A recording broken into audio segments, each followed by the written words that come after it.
வணக்கம் நண்பர்களே. பெண்கள் மற்றும் குழந்தைகளுக்கு எதிரான குற்றங்களை தடுக்கவும், அவர்கள் அளிக்கும் புகார்களுக்கு உடனடி நடவடிக்கை எடுக்கவும் சிங்கப்பெண் சிறப்பு அதிரடிப்படை என்ற புதிய திட்டம் உருவாக்கப்பட்டுள்ளது. இந்த திட்டம் முதல்வர் விஜய் அவர்களின் நேரடி கண்காணிப்பில் செயல்படுத்தப்படுவதாக அறிவிக்கப்பட்டுள்ளது. இதற்கான அரசாணையும் வெளியிடப்பட்டுள்ளது. பெண்கள் அளிக்கும் புகார்கள் மீது தாமதமின்றி நடவடிக்கை எடுப்பது, குற்றங்களை விரைவாக கண்டறிவது மற்றும் பாதிக்கப்பட்டவர்களுக்கு உடனடி உதவி வழங்குவது ஆகியவை இந்த அதிரடிப்படையின் முக்கிய நோக்கங்களாகும்.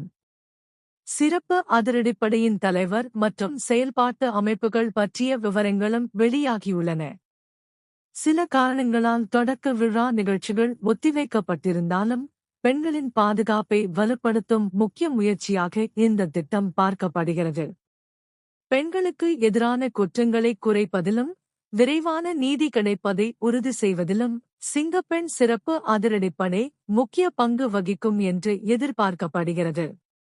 இந்த திட்டம் குறித்து உங்கள் கருத்தை கமெண்டில் பதிவு செய்யுங்கள். நன்றி. நம்ம சேனல் சப்ஸ்கிரைப் பண்ணுங்க.